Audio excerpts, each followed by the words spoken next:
Hey guys, Scott here, and I think I have an incredibly simple yet effective solution for generator speeds being a bit too fast in Dead by Daylight.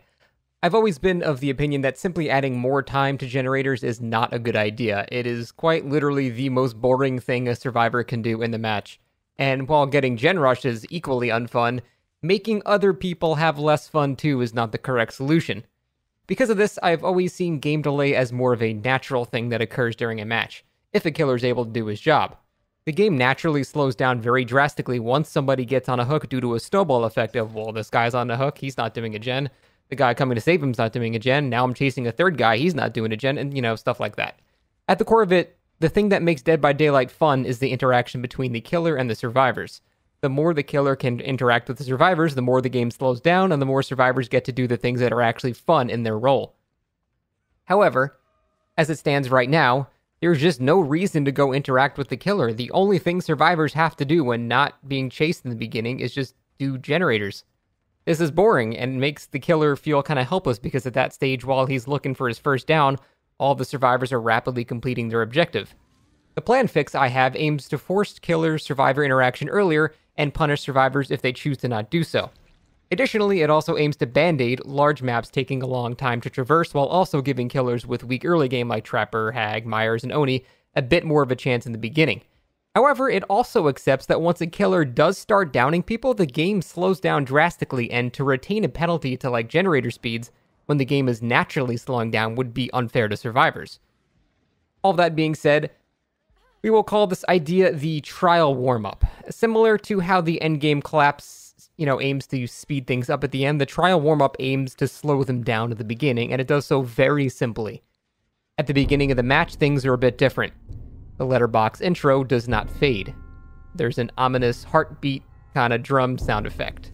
The sky and lighting is a bit more red, and no other music plays, or whatever visual effects you want to indicate this.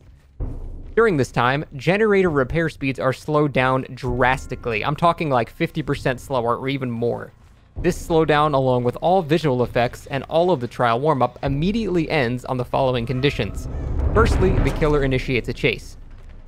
Second, the chase begins, all slowdown and effects are reverted and the game truly begins.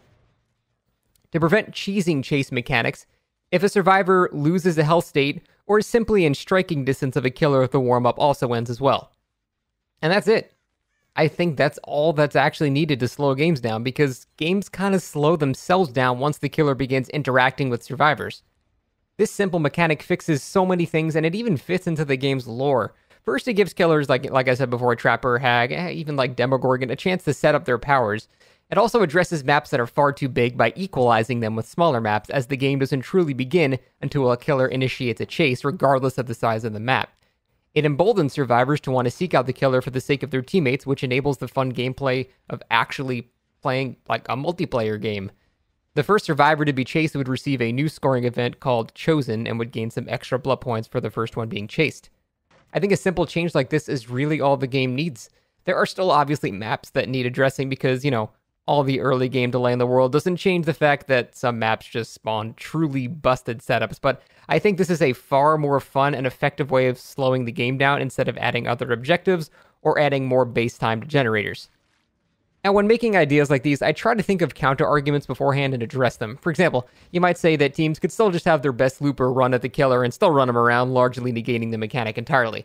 But the killer can also address that by seeing an angry man sprinting at them and just not initiating a chase with them. Still, the survivor can get into melee range of the killer to force the mechanic to end, but at that point the killer is given a free hit, which is still a massively beneficial time save later down the line. The whole idea is to give the killer a much-needed helping hand in the early game where they are drastically weaker, but not really touch the rest of the game, as I don't really think the rest of the game needs much changing in terms of generator speeds, because the killer does get stronger as the game goes on and the map becomes smaller and smaller. To me, Dead by Daylight is not repairing generators or just aimlessly wandering looking for people as the killer. These are the most boring aspects of the game. The game actually begins when the killer interacts with the survivors, and with a trial warm-up that would now be a real intended mechanic. It addresses that period of helplessness killers feel at the beginning, especially in large maps, while reinforcing what makes this game so fun to play. It even fits lore-wise, like I said. You could easily say it's like the entity giving the survivors a small amount of hope for it to feed on later when the killer arrives. I honestly can't really think of any downsides to this. It can't be cheesed, It doesn't inherently break the game's balance. It's not so huge of a disadvantage that it changes that much, but it gives killers just a needed boost in the beginning. It addresses things like killers with slow starts, large maps, and early game helplessness. But yeah, that is the idea. Let me know what you guys think, as I always enjoy refining ideas. I tried to make the idea as simple as possible, because, just saying, hey, just fix every map in the game behavior is not an easy thing to do. I want something that's actually really simple. It can be added in literally minutes. It's like, I could code this. I haven't coded things in like 5 years on C++ or whatever, but it's incredibly easy to add this stuff.